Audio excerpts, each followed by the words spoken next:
السلام علیکم ورحمۃ اللہ وبرکاتہ۔ آج کی آپ لوگوں کی گروپ ڈسکشن میں نے سنی، آپ لوگوں کے سوالات، آپ لوگوں کی گفتگو، آپ لوگوں کے خیالات مجھے جاننے کا موقع ملا، اور جو آپ لوگوں کے سوالات تھے ان کے جو پوائنٹس میں نے نوٹ کیے، ان پوائنٹس کو آج کی آڈیو میں ہم ڈسکس کریں گے۔ سب سے پہلا جو سوال تھا وہ رابعہ جی نے کیا۔ رابعہ رضوان کا یہ کہنا تھا کہ ہمیں کیسے معلوم ہو کہ ہمارا ذکر پکا ہو گیا ہے اور اب ہمیں مزید آگے سبق لینے کی ضرورت ہے۔ تو اس کا جواب میں نے آپ کو دیا کہ سالک کے اندر کچھ ایسی تبدیلی پیدا ہونا شروع ہو جاتی ہے کہ جب اس کے سبق کو تبدیل کرنے کا ٹائم آتا ہے تو اس کے اندر کچھ ایسی تبدیلی پیدا ہوتی ہے جس کے بعد اس کا جو مرشد ہے وہ اس کا سبق آگے بڑھا دیتا ہے۔ اور اس کے جواب میں میری بہت پیاری رابعہ رضوان کا کہنا ہے کہ یہ تبدیلی جب سالک کے اندر پیدا ہوتی ہے تو مرشد کی نگاہ تو سالک کے قلب پر ہوتی ہے، تو مرشد کو تو خود جان لینا چاہیے کہ اب مرید کے سبق آگے بڑھانے کا وقت آ گیا ہے۔ تو پھر یہ بتانا کیوں ضروری ہے، ایک مرید کے لیے اپنے مرشد کو یہ بتانا کیوں ضروری ہے کہ میری کیفیات بدل رہی ہیں اور میرا سبق آگے بڑھایا جائے۔ تو اس چیز کو سمجھنے کے لیے آپ کو سب سے پہلے میں ایک بات بتاؤں کہ جس وقت ذکر کرنا شروع کرتا ہے، یا ابھی اس نے ذکر شروع بھی نہیں کیا، ابھی ایک وہ شخص ہے، وہ اس کے اندر کچھ تبدیلی آ رہی ہے، اس کا جو اس کی روح ہے وہ جب بیدار ہونا شروع ہوتی ہے، اس کے معاملات بدلنے لگتے ہیں، اس کی روح میں ایک بدلاؤ آتا ہے، اور وہی والی بات ہے کہ جب اس کو پتہ چلتا ہے کہ اس کی روح کی طلب وہ نہیں ہے جو اس کے ارد گرد کے لوگوں کی ہے، وہ اپنے اندر ایک مختلف احساس جو ہے اس کو وہ محسوس کرنے لگتا ہے انسان، اور جس کو ہم کہتے ہیں کہ طالب المولا ارواح جو ہوتی ہیں وہ اپنی ہم جولیوں کی تلاش میں ہوتی ہیں، اور جو ہی طالب المولا ارواح کو اپنی ہم جولیاں مل جاتی ہیں اور اس کو ذکر کی محافل نصیب ہونے لگتی ہیں، تو پھر وہ ان محافل میں ذوق و شوق سے شرکت کرنے کی اس کی کوشش ہوتی ہے، اور ذکر کی محفلوں میں جب آپ جانا شروع کرتے ہیں تو پھر آپ کو ایک جو آپ کا مینٹور ہے، جو آپ کا استاد ہے، جو آپ کا مرشد ہے، وہ آپ کو ذکر کرواتا ہے۔ اچھا، اب اس ذکر میں پھر آگے دو باتیں آ جاتی ہیں، ایک تو ہے اجتماعی ذکر کی، آپ محفل میں گئے ہیں، وہاں اجتماعی طور پر ذکر ہوا ہے، آپ کی قلبی کیفیات بدلی ہیں، اور بس۔ ایک دوسری جو کیفیت ہوتی ہے اس میں یہ ہوتا ہے کہ آپ کو ایک باقاعدہ مینٹور نصیب ہو جاتا ہے، اور آپ کسی کے ساتھ جڑ جاتے ہیں جہاں سے آپ یہ چاہتے ہیں کہ آپ باقاعدہ ذکر اذکار میں انوالو ہو جائیں، اس کو سیکھیں اور اس کی منازل طے کریں اور اس کے باقاعدہ سے اسباق اور لطائف وغیرہ کریں۔ تو جب آپ لطائف کرنے لگتے ہیں یا نفی اثبات آپ سیکھنے لگتے ہیں تو آپ کا استاد آپ کو سبق دیتا ہے، کوئی نہ کوئی آپ کو ذکر دیا جاتا ہے، آپ اس ذکر کو کرتے ہیں، اور اس کو اب جو سالک ہوتا ہے اس کو یہ نہیں معلوم ہوتا کہ میں جو ذکر مجھے دیا گیا ہے اس میں یہ تبدیلی آئے گی تو مجھے اگلا سبق ملے گا، اس وقت اس کو یہ نہیں معلوم ہوتا۔ وہ تو جب ذکر شروع کرتا ہے اور اس کی ہر فرد کے اندر اپنے مزاج کے مطابق اپنی تبدیلی آنا شروع ہو جاتی ہے۔ ہر ایک کی تبدیلی مختلف ہو سکتی ہے، یہ سیم نہیں ہوتا، ہر ایک کے اندر مختلف ریئیکشن ہوتا ہے، اور جو آپ کا استاد ہوتا ہے آپ نے اپنی کیفیات اپنے استاد سے شیئر کرنی ہوتی ہے، اور پھر آپ کا استاد آپ کی رہنمائی کرتا ہے۔ اگر آپ رہنمائی کے بغیر کسی سے جڑے بغیر خود سے کریں گے تو اس میں پھر آپ کو بہت زیادہ پرابلمز آ سکتے ہیں، کیونکہ جس نے باقاعدہ تربیت لی، جس نے باقاعدہ اسباق لیے، کہیں سے سیکھا، کسی نہ کسی سلسلے سے وابستہ ہے، وہ جب آپ کو سکھائے گا تو وہ آپ کو ان تمام منازل سے گزارے گا اور آپ کی کیفیات کو وہ اس طرح سے محسوس کرے گا جیسے کہ جب وہ خود گزرا تھا اس نے محسوس کیا تھا۔ یعنی جو آپ کا استاد ہے، جو آپ کا مینٹور ہے، جو آپ کا مرشد ہے، وہ اسی راہ کا مسافر ہوتا ہے اور وہ ان تمام پگڈنڈیوں سے گزر کر کسی جگہ پر آگے جا رہا ہوتا ہے۔ منزل تو وہی بات ہے، سانس اکھڑنے تک یہ سفر تو جاری رہنا ہے۔ کوئی اس سفر میں آگے ہے، کوئی پیچھے ہے، کوئی اس سے پیچھے ہے۔ یہ تمام جو گھاٹی ہے اس کے اوپر سارے مسافر چل رہے ہیں اور سب مسافر اپنے اپنے مینٹور کے ساتھ اس کو فالو کرتے ہوئے چل رہے ہیں۔ اس بارے میں کہا جاتا ہے نا کہ جو بھی آپ نے راہ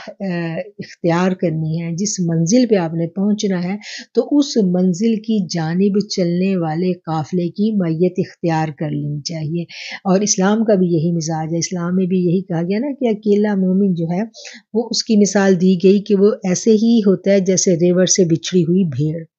تو جیسے وہ اکیلی بھیڑ جو ہے، ایک تو اس کو بھیڑیا جلد اچک لے جاتا ہے، اکیلا انسان جو ہے وہ جلدی سے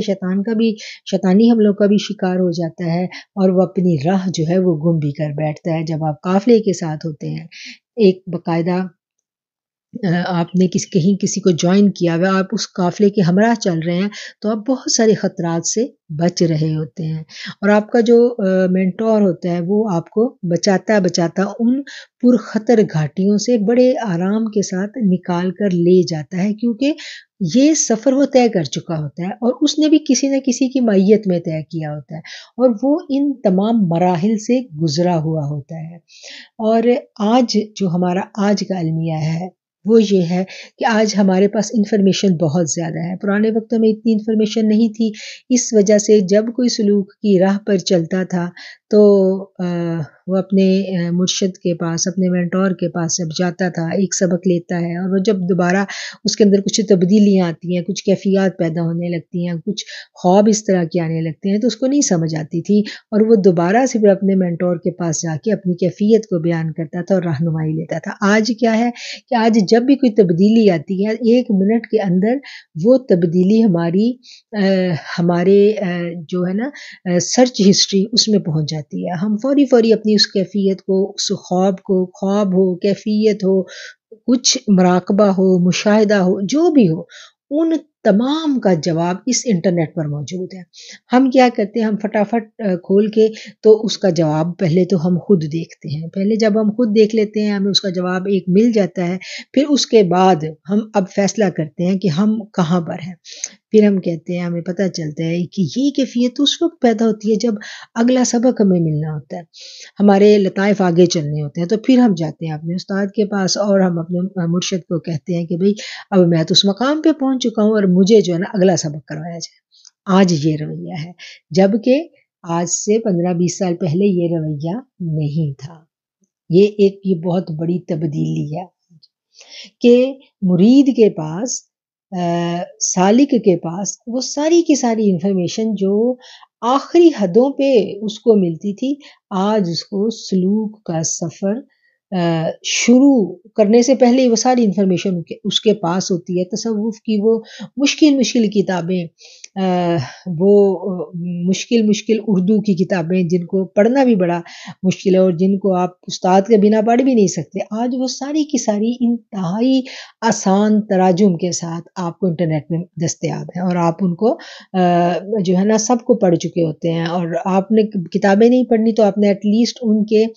جتنے بھی یہ تصوف کے پیجز ہیں ان کے اوپر ان کے اقتباسات آپ آلموسٹ پڑھ چکے ہوتے ہیں جن کے اندر طلب ہوتی ہے۔ تو اس لیے آپ کے پاس انفارمیشن کا بہت خزانہ پہلے سے موجود ہے۔ اب آپ کو یہ لگتا ہے کہ مجھے تو سب کچھ پتہ ہے اور مجھے تو کوئی بندہ ایسا مل جائے جس کے ہاتھ میں بیعت کروں یا جس کو میں اپنا مرشد مانوں اور وہ مجھے منٹوں میں آخری منزل تک پہنچا دے۔ تو ایسا نہیں ہو سکتا، ایسا ممکن ہی نہیں ہے۔ اور پھر ہمیں یہ بھی پتا ہے کہ جو مرشد ہے اس کو تو ہماری قلبی کیفیت کا بھی پتا ہے۔ اب جب اس کو خود ہی پتا ہے تو اس کو چاہیے کہ وہ خود ہی ہمیں آگے بھی پہنچا دے۔ تو پھر ایک اور بھی ہمیں اپنے سارے مسائل کا حل جو ہے، ہمیں پتہ ہے کہ یہ مرشد کے پاس سارے وظائف بھی موجود ہیں، سارے ہمارے مسئلوں کا حل بھی موجود ہے، تو ہمیں یہ لگتا ہے کہ اب ہمارا کوئی مینٹور، کوئی استاد موجود ہے، تو اب ہمارے مسئلے بھی وہی حل کرے گا، اور پھر ہم اپنے دن رات کا خیال کیے بنا جب چاہیں ہم اس کو میسج بھی کر سکتے ہیں، اور اگر وہ میسج کا جواب نہیں دے رہا تو پھر ہم اس کو تنگ بھی کر سکتے ہیں۔ یہ سب کچھ اب ہمارے انگلیوں کی ٹپس پر پڑا ہے، اور ہمارے اندر جو صبر ہے وہ ختم ہو چکا ہے۔ تو یہ ایک رویہ ہے آج کے ماڈرن دور کے سالک کا۔ تو اسی انفارمیشن اور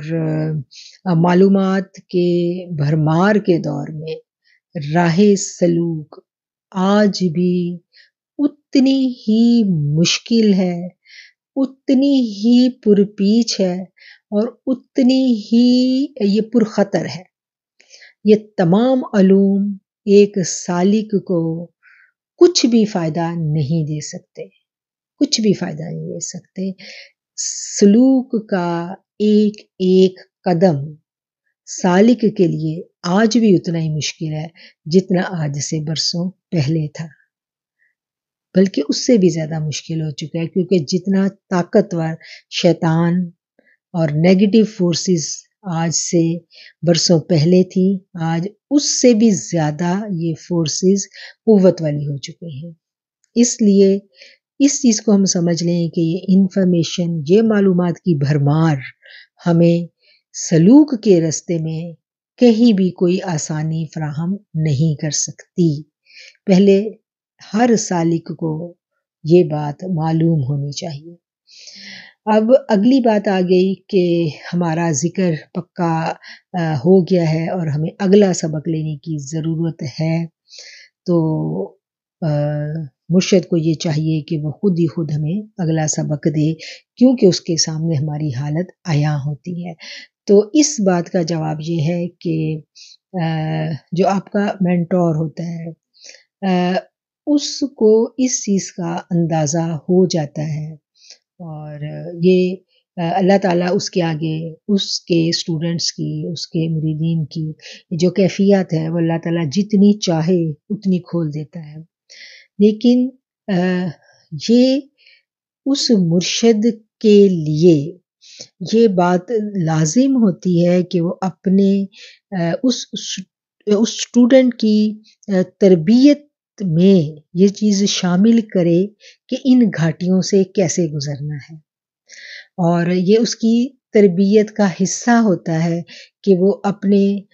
مرید کو، اپنے اسٹوڈنٹ کو اس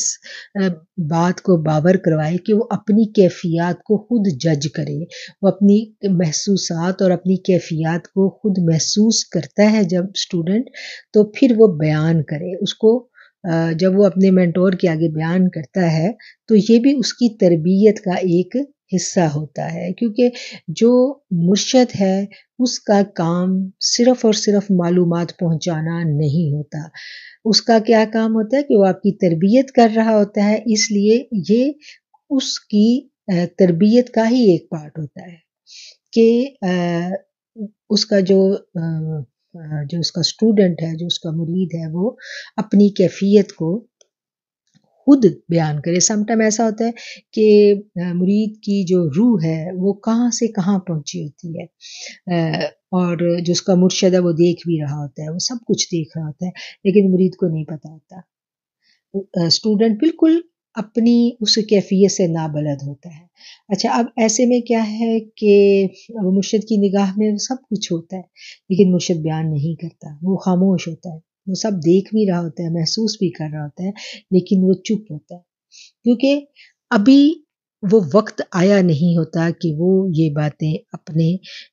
اسٹوڈنٹ کے آگے ظاہر کرے، اس لیے وہ خاموشی سے صرف اور صرف اس کو واچ کر رہا ہوتا ہے، کیونکہ اس کو بتا کر آگاہی دینا مقصد نہیں ہے۔ ٹھیک ہے، مقصد کیا ہے؟ مقصد تربیت ہے، اور اس کو وہاں سے گزار کر آگے لے کر جانا مقصود ہے۔ مقصود یہ نہیں ہے کہ اس کو بتا کے تو اس کو کیا کہنا چاہیے، تکبر میں یا کسی ایسی فیلنگز میں مبتلا کیا جائے کہ وہ اگلا سفر بھول کے اپنی اسی خوشی کو منانے میں لگ جائے اور قافلے والے آگے گزر جائیں۔ ٹھیک ہے؟ اچھا، دوسری اب یہ دونوں پوائنٹس کلیئر ہو گئے کہ بتایا کیوں نہیں جاتا، اور دوسرا جو پوائنٹ تھا ان کا وہ یہ تھا کہ کیا سالک کو اپنی کیفیات سب کے سامنے بیان کرنی چاہیے یا نہیں۔ تو اس بات کو ہم نے تصوف کورس میں بھی بہت اچھی طرح سے سیکھ لیا تھا، اور ہم اپنی خانقاہ میں بھی یہ بات ڈسکس کر لیتے ہیں، اکثر کرتے رہتے ہیں اس بات کو، اور آپ لوگ اس پوائنٹ کو پھر بھول جاتے ہیں۔ ہم اس پوائنٹ کو بہت دفعہ ڈسکس کر چکے ہیں کہ جو خاص کیفیات ہیں وہ آپ نے الگ سے بتانی ہیں، وہ سب کے سامنے نہیں بتانی، لیکن جو کیفیات نارمل ہے اور ہم موٹیویشن کے لیے سمجھتے ہیں کہ ان کیفیات کو بیان کرنے سے ہمارا نفس نہیں پھول رہا اور دوسروں کو موٹیویشن ملے گی، تو وہ بیان کر دینا ایک پازیٹیو ایکٹیویٹی ہوتی ہے، تاکہ جو نئے لوگ ہیں ان کو اس سے بہت زیادہ رہنمائی ملتی ہے۔ جو صحبت ہوتی ہے نا، اس صحبت سے آپ دیکھیں کہ آپ بہت کچھ سیکھتے ہیں۔ تو وہ صحبت آج کے یہ جو ہماری آن لائن خانقاہ ہے، اس میں تو وہ پھر جو گروپ ڈسکشن ہے اسی سے، وہی ہمارے پاس ایک سورس ہے نا صحبت لینے کا۔ تو وہ جو ہم گروپ ڈسکشن میں باتیں کرتے ہیں، وہ صرف وہ باتیں ہم یہاں پر کر سکتے ہیں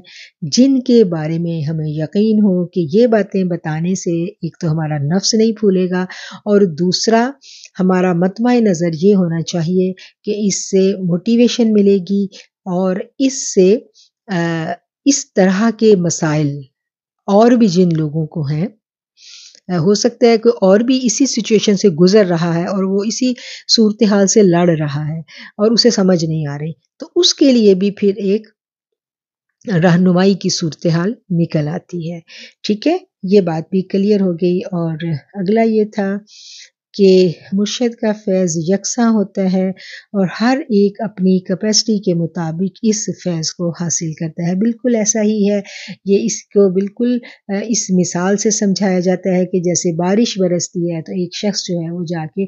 خالی ہاتھ بارش میں کھڑا ہو جائے تو وہ بھیگ کر واپس آ جائے گا، اور ایک شخص اپنے ہاتھ میں برتن لے کے جاتا ہے تو وہ بارش کا پانی لے کے بھی آتا ہے، اور جتنا جس کے پاس بڑا برتن ہے وہ اتنا برتن بھر کے واپس آ جاتا ہے۔ تو جتنی کیپیسٹی ہے اتنا ہی آپ کو ملے گا۔ کہا جاتا ہے نا کہ پیر کامل کے یقین کامل، تو جتنا مرید کا یقین کامل ہوتا ہے وہ اپنی نیت کے اخلاص کے مطابق اتنا زیادہ فیض حاصل کر سکتا ہے۔ یہ سب کا سب جو سفر ہے یہ یقین اور محبت کا سفر ہے۔ اور پھر اس میں بار بار جو بات ہے، ہم اس چیز کو بھی بہت دفعہ ڈسکس کر چکے ہیں کہ جو روحانیت میں جو استاد ہوتا ہے اس کی شخصیت پرستی میں نہیں جانا،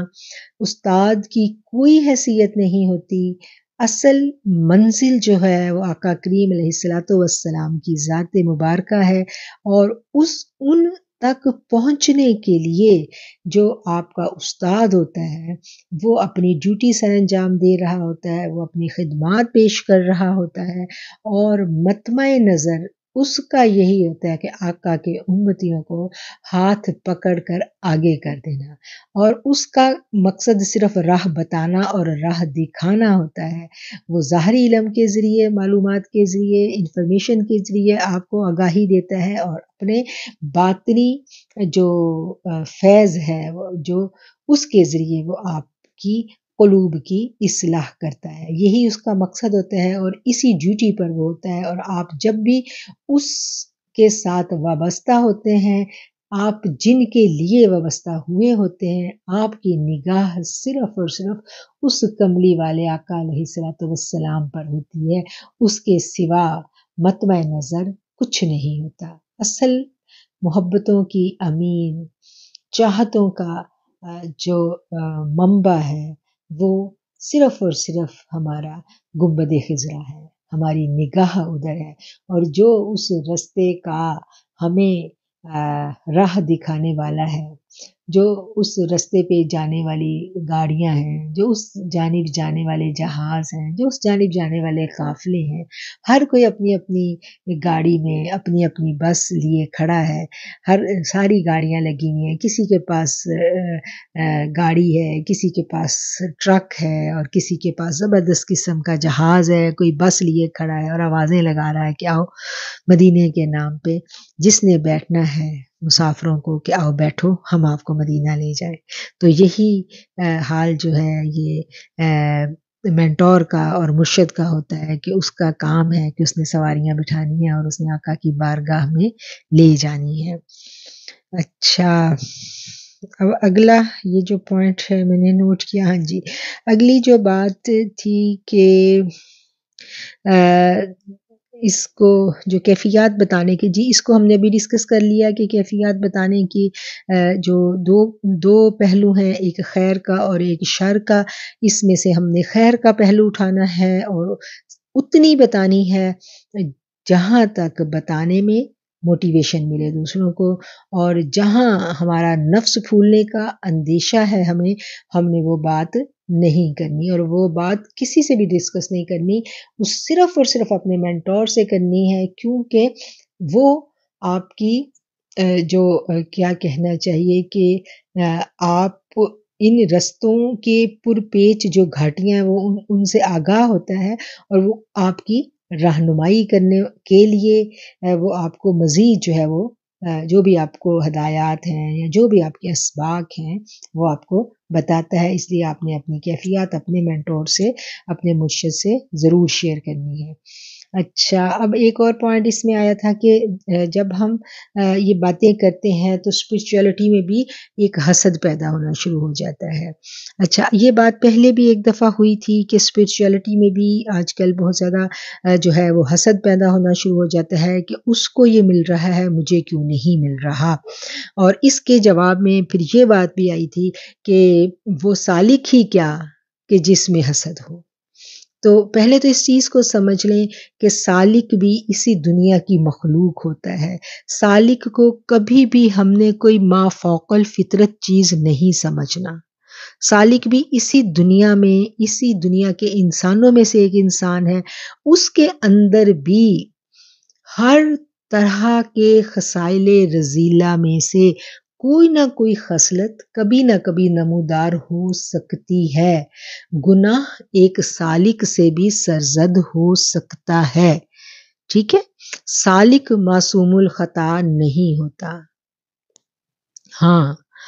وہ اس خطا اور اس گناہ کے شر سے محفوظ کر لیا جاتا ہے۔ اللہ تعالیٰ اس کو اس گناہ کے شر سے بچا لیتے ہیں۔ کیسے بچا لیتے ہیں کہ جو ہی اس سے کوئی غلطی ہوتی ہے، اس کے دل میں اگر کوئی بغض، کوئی حسد، کوئی نیگیٹو خیال پیدا ہوتا ہے تو فوراً اس کے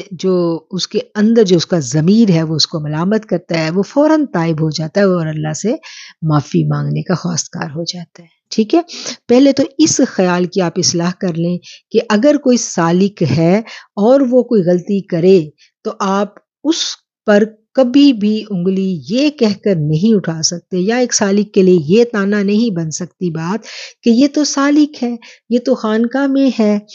اس نے تو تصوف کورس کیا ہے اور پھر بھی اس کے اندر خامی پائی جاتی ہے۔ جیسا کہ مجھے کچھ ایسی باتیں سننے کو ملی کہ فلاں آپ کی اسٹوڈنٹ نے تو پورا تصوف کورس کیا اور اس کے اندر بھی یہ برائیاں، تو یہ کیسا کورس کر لیا اس نے؟ تو یہ باتیں جو ہے نا، یہ باتیں کرنے کی نہیں ہے، یہ بالکل اس سوچ کو ہم نے بدلنا ہے۔ ایسا قطعاً نہیں ہے، کسی بھی شخص سے کسی بھی وقت کوئی گناہ غلطی سرزد ہو سکتی ہے، ممکن ہے، معصوم الخطا کوئی نہیں ہے، ٹھیک ہے۔ ہاں، اگر وہ گناہ اور غلطی کرنے کے بعد اس پہ ڈٹ جائے تو پھر یہ لمحہ فکریہ ہے، لیکن اگر غلطی کرنے کے بعد وہ اس پہ تائب ہو جاتا ہے تو پھر وہ غلطی اس کے درجات کی بلندی کا بھی سبب بن جاتی ہے۔ اس سوچ کو میں کہوں گی کہ میری تمام سالکین سسٹر نے بدلنا ہے، اور جو ایسا سوچتی ہیں انہوں نے آئندہ ایسا قطعاً نہیں سوچنا۔ اچھا، یہ اب اس چیز کا بھی جواب آ گیا کہ اگر حسد پیدا ہونا شروع ہو جاتا ہے تو ایسی صورت میں کیا کریں، ایسی صورت میں کیا کرنا ہے؟ ایسی صورت میں ہم نے توبہ کرنی ہے، اللہ سے استغفار مانگنی ہے، اور فوراً کسی کے اندر کچھ بھی دیکھنا ہے تو ماشاء اللہ پڑھنا ہے، کیونکہ جب سالک کو اس چیز کا 100% معلوم ہو جائے کہ جو بھی کرم ہے یہ اللہ کے فضل سے ہوا ہے، تو پھر کیا ہے کہ پھر وہ فوراً اس چیز پر تائب ہو جاتا ہے اور نادم ہو جاتا ہے کہ ہاں ماشاءاللہ۔ ماشاءاللہ کا مطلب یہ ہے نا کہ جو میرے اللہ نے چاہا، جب میرے اللہ نے چاہا تو اس پہ ہو گیا کرم۔ تو جب یہ خیال پیدا ہو جاتا ہے تو پھر حسد جو ہے وہ اپنی موت آپ مر جاتا ہے۔ ہاں ہو سکتا ہے حسد پیدا، اگر حسد پیدا ہو کے وہ اس کے لیے کچھ بغض اور کینہ کی شکل اختیار کر لے تو پھر ڈیفینیٹلی پھر خطرناک بات ہے، اور پھر ایسے سالک کو سوچنا چاہیے، اپنے اوپر غور کرنا چاہیے۔ اچھا، پھر اگلی یہ بات تھی کہ جب گروپ میں کیفیات شیئر کی جاتی ہیں تو کیفیات ختم ہو جاتی ہیں۔ پھر یہ اس کا بھی وہی جواب ہے کہ اتنی شیئر کرنی ہے جو موٹیویشن کے لیے ہیں، جو آپ سمجھتی ہیں کہ جو پرائیویٹ کیفیات ہیں وہ آپ نے گروپ میں شیئر نہیں کرنی۔ اور اب یہ آ گئی تھی بات تبدیلی کی کہ جب ہم راہ سلوک پر چلتے ہیں تو ہمارے اندر تبدیلی آ جاتی ہے، اس تبدیلی کا ہمیں کیسے پتہ چلے کہ ہم بدل گئے ہیں؟ اچھا، یہ ایسا یہ اس کا جواب بھی انہوں نے خود ہی دیا تھا گروپ میں، آپ لوگ اس کا جواب دے چکی ہے میری ایک بہن، لیکن اسی جواب کو ہی میں مزید یہاں تھوڑا کچھ الیبوریٹ کروں گی کہ ایسا نہیں ہے کہ یہ تبدیلی یکدم آ جاتی ہے، ایک دن صبح سو کے اٹھے اور اگلے دن آپ کہو کہ سب کچھ بدل گیا، ایسا نہیں ہے۔ یہ سوچ کی تبدیلی دھیرے دھیرے آتی ہے، تربیت کا کام ایک دن کا نہیں ہوتا، تربیت کا کام دھیرے دھیرے چلتا ہے۔ جب آپ کہیں پر جڑ جاتے ہیں، کہیں پر منسلک ہو جاتے ہیں اور آپ وہاں سے تربیت لینا شروع کر دیتے ہیں تو پھر بتدریج آپ کے مزاج میں، آپ کی سوچ میں تبدیلی پیدا ہونا شروع ہو جاتی ہے، اور اس تبدیلی کو کچھ عرصے کے بعد جب ہم مڑ کے دیکھتے ہیں یا اس تبدیلی کو محسوس کرنے کا ایک طریقہ یہ ہے کہ جب ہم اپنے پرانے دوستوں سے ملیں، پرانے رشتہ داروں سے ملیں تو وہی باتیں جو پہلے کرنے سے ہم انجوائے کرتے تھے، جیسے گاسپنگ ہے، جیسے کچھ اور دنیا کی باتیں ہیں، وہ کرنے سے انہی دوستوں کے ساتھ ہم بڑا انجوائے کرتے تھے وہ باتیں کرنے پہ، تو آج جب وہ دنیا کی باتیں اور وہ گاسپنگ وہ دوست ہمارے ساتھ کرنا چاہیں تو ہم بیزار ہو جاتے ہیں، اور ہمارے دوست ہمیں کہتے ہیں کہ آپ کتنا بدل گئی ہیں، اب آپ تو وہ بات ہی نہیں ہماری سنتی ہیں، اب آپ تو ہماری کال ہی نہیں لیتی، کیا وجہ؟ پہلے تو ہم اتنی گھنٹوں باتیں کرتے تھے۔ تو جب یہ والے اعتراضات ہمیں دوستوں کی جانب سے، ریلیٹیوز کی جانب سے ملنا شروع ہو جائیں تو سمجھ لیں کہ اب ہمارے اندر تبدیلی آ رہی ہے اور آ چکی ہے۔ اور اگر جب ہم اپنے سالکین سسٹرز میں ہیں، اپنی روحانی فرینڈز میں ہیں تو تب تو ہم بہت نیک بنے ہوئے ہیں، اور جو ہی ہم اپنی فیملی میں جاتے ہیں تو ایک دم سے پھر وہی پرانا سب کچھ شروع ہو جائے، وہی دنیا دنیا دنیا شروع ہو جائے تو پھر سمجھے کہ ابھی معاملہ جو ہے وہ بہت ہی ابتدا میں ہے، ابھی اس پہ اور محنت کرنے کی ضرورت ہے۔ جب دنیا دار دوستوں کا ساتھ آپ کو بیزار کرنے لگے، آپ کو برا لگنے لگے دنیا داروں کا ساتھ، تو پھر سمجھیں کہ اب تبدیلی آ گئی ہے۔ اچھا، اس میں پھر ایک اور بات ہم نے یہ اپنے تصوف کورس میں بھی ڈسکس کی تھی، آج میں یہاں پر دوبارہ وہ آپ کو یاد دہانی کے لیے عرض کر رہی ہوں کہ اس بات کو، اس پوائنٹ کو ہم نے سمجھا تھا کہ جب لطیفہ قلب راسخ ہو جاتا ہے، جب ہمارا لطیفہ قلب پکا ہو جاتا ہے تو تب یہ تبدیلی آٹومیٹکلی ہمارے اندر پیدا ہو جاتی ہے، ہمیں خود بخود یہ والی جو فیلنگز ہیں ہمارے دل کے اندر سے آنے لگتی ہیں، ہمارا خود بخود دنیا سے دھیان اٹھ جاتا ہے، اور دنیا کی جو باتیں ہیں، فیشن کی باتیں اور دنیا داری کی باتیں، ان سے ہماری دلچسپی خود بخود ختم ہو جاتی ہے، جیسا کہ انہوں نے کہا کہ مال کی محبت کم ہو جاتی ہے، ہمارے اندر حیا پیدا ہونا شروع ہو جاتی ہے، عبادات میں ہمارا دل لگنے لگتا ہے، اور ہمیں لفظ نعمت، آزمائش اور صبر ان الفاظ کے مفہوم سمجھ میں آنے لگ جاتے ہیں۔ اس سے پہلے ہمیں نہیں پتا تھا کہ نعمت کیا ہے۔ ہم صبح اٹھ کے اپنی تمام تر نعمتوں سے بھرے ہوئے گھر میں بھی اٹھ کے ہم پریشان ہوتے تھے کہ یہ نہیں ہے، وہ نہیں ہے، شکوے ہمارے ختم ہی نہیں ہوتے تھے۔ اور جب بندے کا دل اللہ کے ساتھ جڑ جاتا ہے تو پھر گھر میں کچھ بھی نہ ہو، زندگی میں 100 آزمائشیں ہوں، لیکن اگر اٹھ کے تہجد پڑھی گئی اور اللہ کی